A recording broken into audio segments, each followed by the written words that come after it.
Oh, welcome back there, ghoulies, and welcome back to my side of the underworld. Sorry for the delay last week, I just wasn't feeling that well. But, welcome back to the underworld where we will be rotting together slowly. Without further ado, let's get back to the podcast.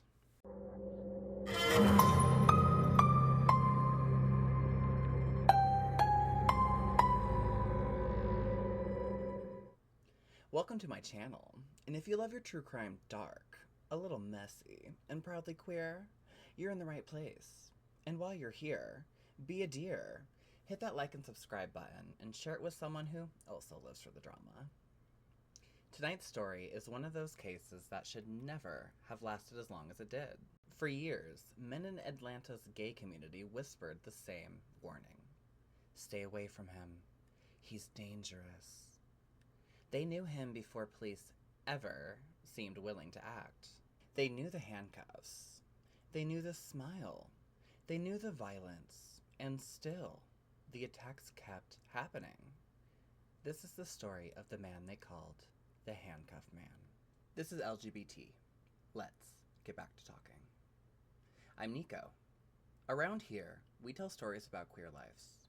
The ones that ended in headlines. Or never made it that far. Some were victims, some were villains, most were complicated.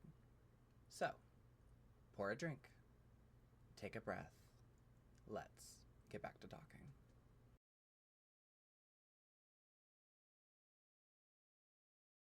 By the late 1970s and early 80s, Atlanta's gay community was living with a kind of fear that rarely made the evening news.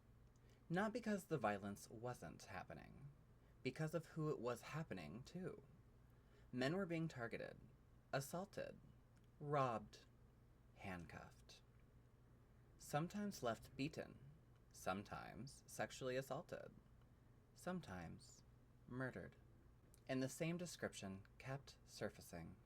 A white man, well-dressed, often charming.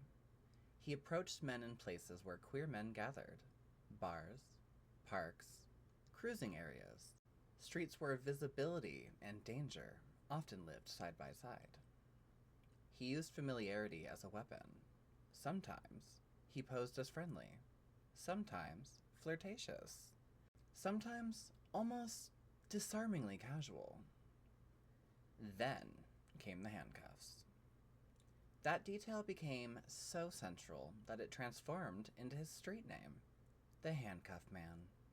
Long before newspapers printed his name, the community had already named the threat. And that matters. Because in queer history, communities often had to create their own warning systems. Word of mouth was survival. People warned each other at bars. Friends warned friends. Bartenders watched the doors. Men were told not to leave alone. Because formal protection was often absent.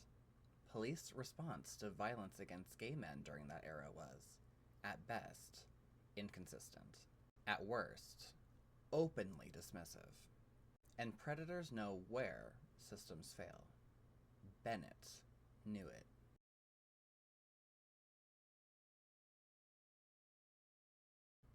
Robert Lee Bennett came from a background that, on paper, did not immediately read as a making of a serial predator.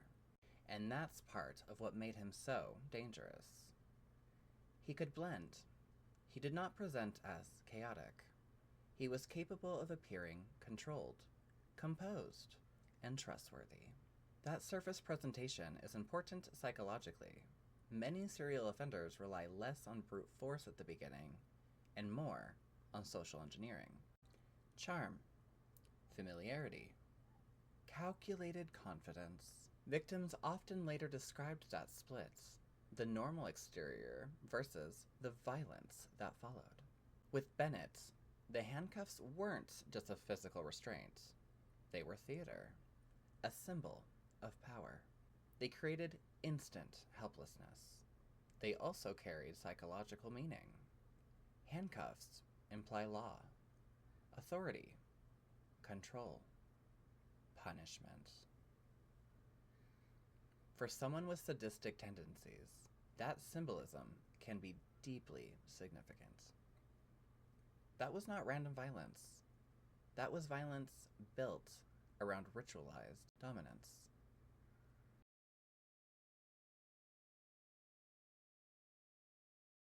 Accounts tied to Bennett describe a pattern that repeats with chilling consistency.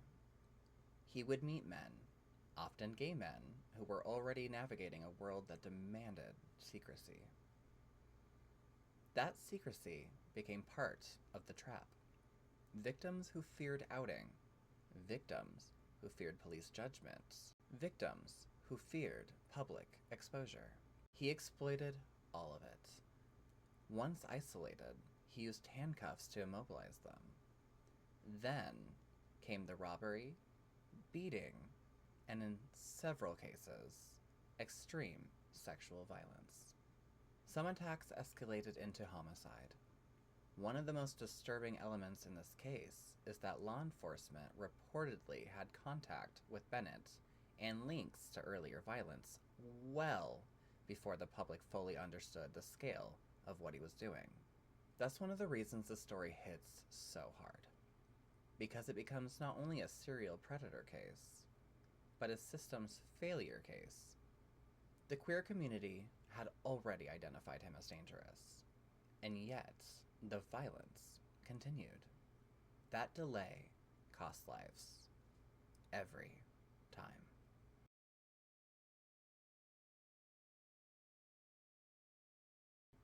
This is where I want to slow down, because Bennett's violence appears deeply rooted in control, humiliation, and ritual dominance.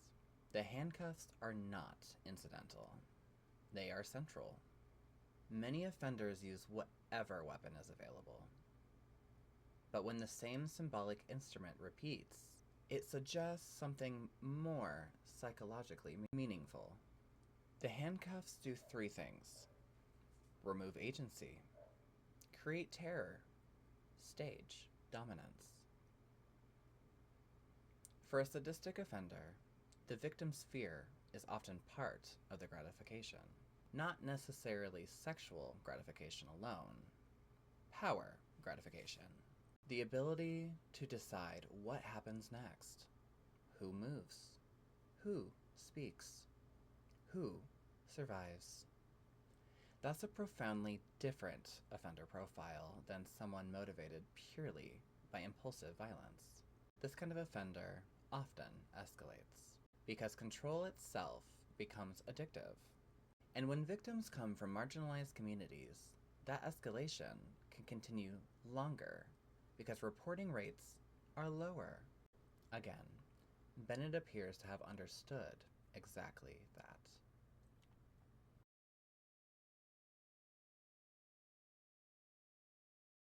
This case is bigger than one man.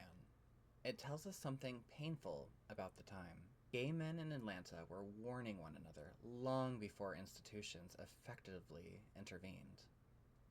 That history matters, because queer communities have repeatedly had to become their own first responders, their own intelligence network, their own safety net. The phrase, "stay away from him," becomes almost archival. A fragment of survival history. A community trying to protect itself. That's why this case belongs in queer true crime history. Not because Bennett was uniquely monstrous, but because he was allowed space to keep hunting.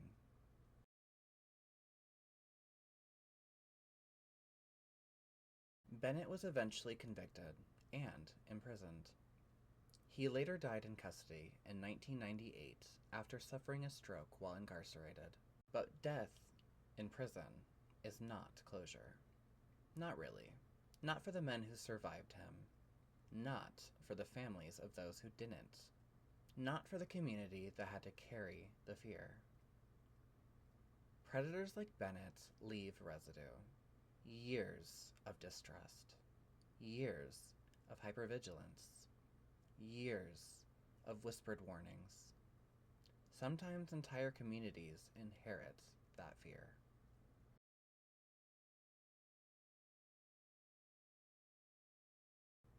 Tonight I want to center the men whose names history too often failed to preserve. Because this is what happens when violence targets marginalized communities. The offender gets the nickname. The victims disappear. So let's say this clearly. They mattered. The men attacked by Bennett were not footnotes in his story. They are the story. Their fear was real. Their warnings were real. Their survival instincts were real. And the fact that their community had to protect itself should never be forgotten. You've been listening to LGBT. Let's get back to talking. I'm Nico, your host, your narrator, your slightly too interested gay friend with a microphone. And every week, we dig into queer lives brushed out of the margins, the victims, the villains, and the beautifully complicated ones who lived in between. If you like tonight's story, go ahead and follow, subscribe, and leave a comment. Or just whisper sweet nothings into the void. I hear everything. Until next time, pour a drink, take a breath. Let's get back to talking.